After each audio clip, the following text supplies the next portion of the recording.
Hello, my name is Lola, and I'm going to be reacting to Angry Video Game Nerds X-Men. This was recommended to me by Usman Tariq.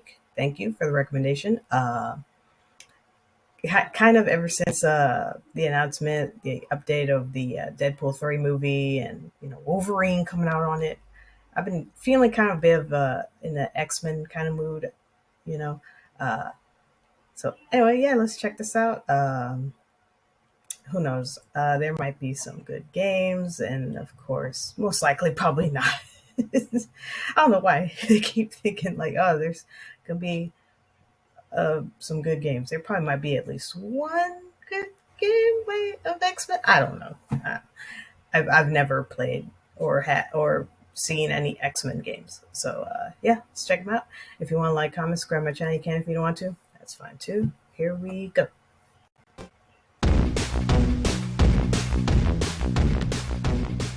I remember one time in school I had an X-Men coloring book, and the teacher looked over and said, X-Men, huh? There's women in there too, aren't there? That's kind of sexist. And I said, well, what's wrong with being sexy? No, I didn't say that. But I've always remembered that because it's a good point. I guess X-people just doesn't sound as good. Well, anyway, here is the NES X-Men. Say that 3 times fast. NES X-Men, NES X-Men, NES X-Men. Well, anyway, with a concept like X-Men, you'd expect a great game, or at least a fairly decent game. All the characters and powers and shit, how hard could it be? Well, we are doomed from the very start. Take a look. Somebody makes an X-Men game for Nintendo. Why, in the love of fuck, does it have to be LJN? You take one look at that logo, and you just know there is no gold at the end of that rainbow, because this, my friends, is the unholy stamp of death. And I'm about to do the unthinkable. I'm about to stick this abomination in my Nintendo. Rather stick your dick in a piranha's mouth. Here we go. Marvel's X-Men. Is that the official title? The label calls it the Uncanny X-Men. I say screw that. File it under X for X-Men. Plain and simple. First, you select a stage. Couldn't there have been something a little more interesting than just plain text? Any other game would have had some kind of visual. Then you select 2 characters. Even if you're playing a one-player game, the CPU feels the need to join the fun. This is the most sensitive select screen in the history of games. You have to gently tap the select button, or else it flashes through all the characters faster than you can say fuck. Here we go. Wow. Look at this mess. It's all coming back to me now. This is one of those games I rented from the video store and wasted one of the weekends of my sad, pathetic life. Look at this. Cluttered pixels, scrambled textures, shit flying everywhere. It's a disaster. The characters look like stiff, mangled, colored shapes that barely represent who they're supposed to be. Cyclops looks the same as Storm. All they did was recycle the same character and color them all different. They all play the same too. There's minor differences. Some can take a little more abuse than others or go slightly faster, but these differences are barely noticeable. The only major difference is that some characters shoot and some don't. The ones that don't shoot are stuck with this indefinable lunge attack. Look at it. What is he doing? If you pause it, you'll see it's the same position as when he's walking. It just jabs forward. It's embarrassing. And what character would you pick? Would you pick a character that shoots lasers? Or would you pick a character that just goes around nudging everything? So here's my strategy, and I think you'll agree. You pick a character that shoots, and for the CPU, you pick a character that nudges. Then, as soon as possible, you let the computer get killed. Yes, the sooner that worthless bitch bites the dust, the sooner you can be free. Because the computer does nothing to help. It just wanders around and runs into walls. You end up getting stuck, having to wait for its stupid ass. You could do better if you play the game blindfolded. That's no exaggeration. Wow. Clearly, nobody tested this game. How could this have passed?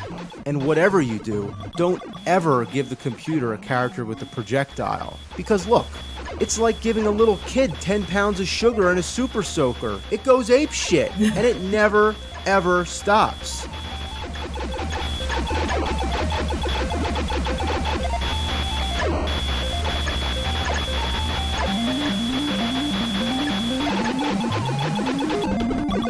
Thank God. All you want is the computer to die so you can get some peace and quiet. When you're playing the two-player mode with a real live human being, it's fine.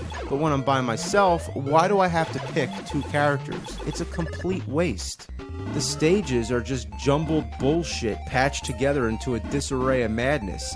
It is a Nintendo game and you're supposed to use your imagination, but had the game been designed well, you would at least know what you're doing. Right here, I can't pass through these tiles, even though they appear the same as all the other tiles around it. If all this clutter at least had some consistency, it would be somewhat acceptable. What's this right here? A hot dog in a bun? Or more like a pig in a blanket? And what's all this? Where am I? don't know. Spaghetti Ew. zone? Okay, what's happening now? I'm frozen? What the hell? Oh, that's nice. Isn't that fair? That's like tying my hands behind my back. And how can I be frozen with a character that's called Iceman? I'd be better off with Iceman from Top Gun. Now what's this shit? A laser barrier? Oh, fuck. I've had enough of this shit. Well, after that disgrace, I'm happy to say there's an alternative. Yep, another X-Men game on Nintendo. Wolverine. Just called Wolverine. They didn't call it X-Men 2 or anything like that because I imagine they're trying to distance it as much as possible But from that against other made piece by of shit. AVGN. Because the NES deserves one good X-Men game, and I bet this one's going to be much better because after all... Yep, LJN, man. What? Are you fucking kidding me? Both of them? They made both of them? Yep.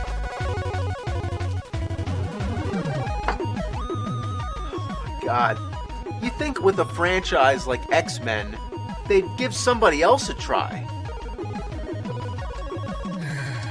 Yeah, just drink, man. I don't want to play this. I really don't want to play this. But I might as well get it over with. It's like getting a needle. Might not be too pleasant, but it'll be over before you know it. This is the Wolverine title screen. Looks promising, and here's the game. Well, it's a side-scroller, and as you may predict, you can only play as Wolverine. That's fine. I'd rather have one character done well than have a bunch of shitty characters that are all the same. Wolverine looks more defined. When he punches and kicks, it actually looks like it. So we're almost there. But isn't there something missing? Something you'd expect Wolverine to attack his claws? with? His claws, right? Yeah, well, the select button brings out the claws. From there on, you can just slash everybody like you'd expect. You may be wondering, why in the hell would you not want to have the claws out the whole time? Well, guess what? I'll tell you. Every time you use your claws, it drains your life. So that kind of defeats the whole purpose, right? So just forget the claws. It would be nice to use them, but you can't. The ducking is incredibly delayed.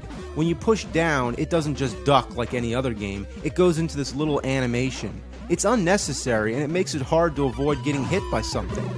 For power-ups, we have burgers. Yeah, what else could they be? They're fucking burgers. And we also have bottles, which could be anything, but I'm going to assume they're beer. That sounds about right. It's an X-Men barbecue, burgers and beer. Oh, fuck you. How cheap is it to put the burger right on top of a propeller? What's up with the vocabulary? I've heard of an extra Free life game? or a one-up, but free game? But now, it's time for the enemy roll call. We have green rotary dial telephones, silver surfers in flying wheelchairs, silver surfers air guitaring, John McClane from Die Hard, the Green Reaper throwing skulls, Frankenstein monsters wearing metal masks with visors like Geordi from Star Trek, and bubbles. The hit detection is so bad. I try to punch the bubble, but I can never hit it before it hits me. Don't mean to burst your bubble. The boulders are another thing that's a pain in the ass. They deliberately follow wherever you go. Not only is it annoying, but it doesn't make any sense. Are these boulders self-aware? Do they know where you're standing? Or is there an evil elf inside the hole chucking shit down at you? The levels are designed to be as frustrating as possible. There's so many times when you need to jump down, not knowing if you're going to land on a platform or just fall to your death. You just got to take a shitty guess. When you get hit, there's no recovery time either. One simple mistake can drain all your life in only a matter of seconds. It's as cheap as it gets. The graphics are okay, but uninspired. These platforms remind me of those things from the casino stage in Sonic 2. Oh, You go around jumping on hoverboards and these things which look like blue candy canes. But the swimming stage is when I really start to lose my mind. It's confusing at first that you use B to swim, when in most games it would be the same button you use to jump. But the hard part is when you have to dodge these little propellers. It's worse than Ninja Turtles, where you can't touch the electric seaweed. Oh, yeah. But that's not enough. They have to send bubbles after you too. Look at this. It's fucking impossible. Almost dead. Gotta get the beer. Ugh! I've had it up to my ass with this piece of shit. In conclusion, this game's way better than the other one, but it's still a pile of donkey dicks. The X-Men game I remember most fondly is the arcade by Konami. Some versions had 6 players and a double panoramic screen. It was extremely monotonous, but satisfying as all hell. X-Men, welcome to die. Welcome to Die? Okay. It was a classic style beat 'em up and one of the best in that category. Looks pretty cool. Only problem, it was never released on a home console. It suffered the same fate as Konami's Simpsons game. Some might say these games would have been butchered on their home counterparts, but if you look at how well Turtles in Time fared on the Super NES, it only raises the question, why the fuck not do the same to X-Men and Simpsons? But oh well, at least we got a couple decent X-Men games on Sega Genesis. But there's a few things about them which are fucked up. Let's take a look. Well, the first game, you see it's a side-scroller again, but with good graphics and a selection of characters to choose from. One minor thing I don't like is with Wolverine, you still have to get out your claws. What's the big deal? Why are the claws so taboo? Fortunately, you don't lose health when you use them, so it's a step in the right direction. Another thing that's really weird is the stage select code.